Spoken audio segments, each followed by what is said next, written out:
Hello and welcome. We have an extremely special guest with us, Eric Schmidt, the Executive Chairman of Google. It's an absolute pleasure to have you with us. And for me too. We will, of course, complain that this is the first time you've been to India. So anything particular that brings you out here? Or? I was here in an earlier job, and India has grown so much. I don't think Americans are aware of how much growth, how much the country has changed. The new cars, the traffic jams, the excitement, the morale, it's fantastic. Right, but of course challenges as well. Of course. I know Google has said that, and many people have said that one of the biggest things that we're going to see in India over the next 10 years, 15 years, young population, is going to be the explosion of the internet. So from your point of view at Google, this must be one of the countries which you've got your eyes most tightly focused on. Yes, we do. India today is relatively underpenetrated on the internet. A relatively small number of broadband connections, perhaps 20 million. And still a relatively small number of internet users, perhaps 130 million, so roughly 10%. I cannot wait for another 500 or 600 million Indians to be heard, to express themselves, to get new ideas here on the Indian internet as it evolves. Well, there are, of course, going to be differences in the way the internet will roll out here in India to the way it has in other places. For example, it could largely be on mobile devices and on handsets as opposed to being on the PC, as happened elsewhere. So a whole new different set of challenges, perhaps. It seems to me, and to most people, that the internet in India will be a mobile internet, that the vast majority of people will have inexpensive handsets, so-called smartphones, and that's how they'll discover all of this amazing world. But they'll use those handsets for education, for entertainment, and especially for health information in ways that we cannot possibly imagine. The other thing I've learned about India is that it's majority different languages. It's not just an English country, obviously. And so the development of native language content, whether it's Hindi or the other languages, is another thing to look forward to. But with so many different languages and such a diversity, there's bound to be a lot of stuff out there on the internet that is going to offend some people. And I know that's one of the things you've been concerned about. You wrote about it recently, that how do you manage this? What's the role between an intermediary and between the person publishing the content? How do you make sure that bad content is not out there? Can you ensure that bad content is not there? Well, in the case of India, there are laws about hate speech and sort of bad content. And when we're notified of it, we will in fact take it down as per the Indian law. But in general, people are going to be heard. And usually the best answer to bad speech is more speech. In other words, our position is, let's hear from everybody. And the really bad stuff was likely to get buried by the amazing choices that people make, the colors and the culture of all of these people who are now joining our global conversation, if you will.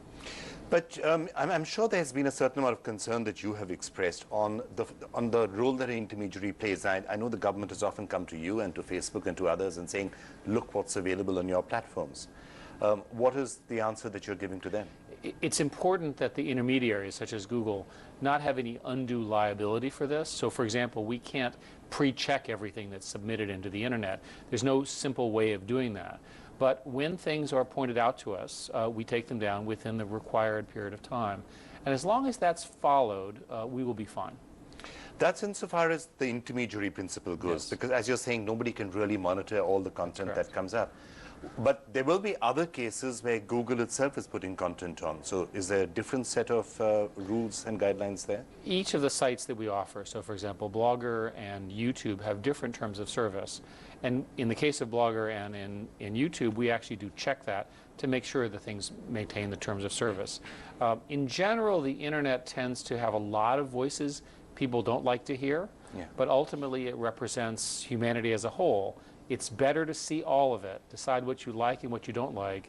And if you don't like something, go ahead and make your own version. Go ahead and point out the falseness of what people are saying. Educate people that they're wrong and that you're right. Take the time to get your content and your point of view out there. But I know one of the areas where the government has been somewhat concerned is, for example, on Google Maps or Google Earth, where actually you and perhaps only Google shows the whole of Arunachal Pradesh, which is an Indian state, as disputed, and parts of Uttaranchal and things like that. And I know the government has been saying you're following a practice that is different to what anyone else does, and will you do something about it? Is that the sort of thing that you think could eventually get Google into a certain amount of difficulty with the government? I certainly hope not.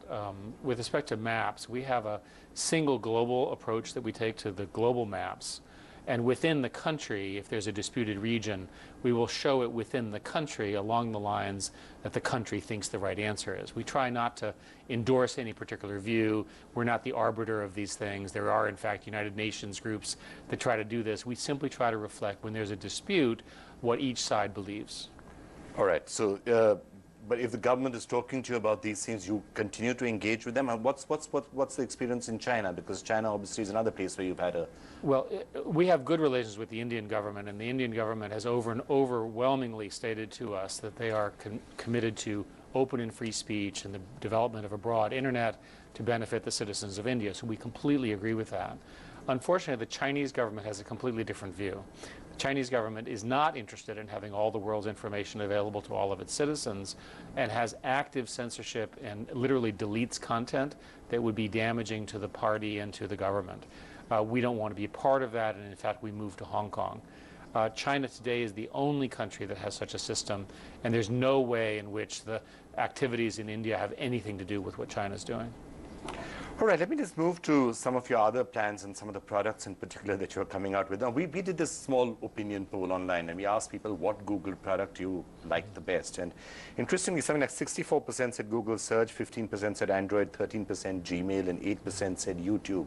So in India, Google still very much search. Is that the way it is everywhere? Is Google still primarily and largely a search company, or are the others taking over? For most countries, search is the first activity, and often maps is the second.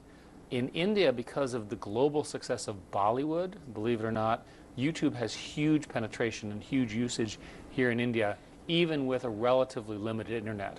So again, I imagine as the internet gets fixed and the scale, the amount of internet content that will be Bollywood related will be very, very good. And I think that will be good for Bollywood and the general Indian movie making industry, because it'll give greater distribution to this very, very fine sort of set of films and videos there. So when it comes to things like YouTube, for example, I mean, obviously YouTube has been really successful with a lot of user-generated content, but if you want to take it forward, I'm sure you're working on the partnership model, so more and more broadcasters, Bollywood, others can come onto it and still make money, which has been a concern in the past. In India, we are fortunate to have 80 or 90% of the content in Bollywood is on YouTube in one form or another. So Indians once again led the world in professional adoption of YouTube, which I'm very proud to say is hopefully the standard that everyone will get to. We're working hard in other countries to catch up to what India has done with YouTube. Right, I'm going to throw this open on the internet as well, where we have a second screen app where people can post questions in real time, as it were. So I think the top rated question right now is, why do you think Android is not used by corporates? Perhaps a follow-up for that is that I know Android is open, you've got lots of models for it, and you encourage that competition. Does that sometimes make it difficult to have a cohesive user experience as you might have it with an Apple product, for example? Our competitors have made this point many times. In practice, the Android platform is quite coherent, and if you're using the latest versions of Android, very, very common. So I disagree with that criticism whatsoever. In corporations have typically started off, for example, using the BlackBerry RIM products, but more and more of them are moving to Android. So we have evidence that as we have filled out the platform, added additional enterprise, that we should be a significant player in corporations as well. Okay, one of the other major complaints that keeps coming from here in India is that why aren't you launching your Nexus products fast enough in India? There seems to be a slight gap before you're launching some of these abroad and in India. You know, Apple used to do that, then they stopped. It's now coming to India really fast. I agree with that criticism, and we need to accelerate our efforts to get the Nexus product lines here in India, and that work is underway. Okay, one final question on products is Google Glass, driverless cars, some of these other big innovative categories that are coming. How far away are they? Well, each of them are aspects of something which we call Google X. The driverless cars, which I have been in, and it's quite an experience to have the car driving at you on the freeway, stopping, turning, and so forth. They say it takes about 20 minutes for the driver to recover from the shock of having the car drive himself or herself, and I certainly took a long time for me as well. It's going to be some years, I think, before you'll see a large number of those kinds of cars in the roads, because we need to make them even more fail-safe. We need to mature the technology. In the case of Google Glass, I'm proud to say that we're going to be delivering Google Glass products this year for developers, for beta testers. We call them pioneers. We don't fully understand how people will use this, but we know it's a revolution. It's the first time you're able to see what other people are seeing, and it's the first time you can actually project it right there, right in front of people's eye, to help them monitor what's going on around them. Keep them entertained, tell them what's going on, take photos, show them videos, that sort of thing. So privacy concerns, I'm sure, will always be there. Somebody taking a picture with that Google Glass. I mean, you already had some concerns with when Street View's coming up, people are being filmed doing things that they probably didn't think they'd ever get filmed doing. Well, Google Glass is simply just another camera, but every smartphone now has a camera. So I'm sure that it would be the same level of concern or lack of concern. All right. So just looking ahead for you personally and for Google, now you moved from being CEO to being executive chairman. What do you see the next 3 or 4 years are holding? I've decided to spend my life and my professional time focusing on making the internet broadly available to everywhere. It seems to me that there are on the order of another 5 billion people going to join the internet conversation in the next 5 or so years. Almost all of them through smartphones, almost all of them in countries not as advanced and not as sophisticated as India. That opportunity to get it right is a very important one. Every one of those people is going to have exactly the same concerns that Indians do. How do I get information? The governments will try to figure out how to control it. What do they like? What do they not? What are the rules about privacy? What are the rules about? To me, the internet is the best thing we could possibly do for these people. They go from being essentially isolated, without any health care, without any information, to a point where they have infinite information on entertainment, on education, on literacy, and on health. That's an amazing opportunity.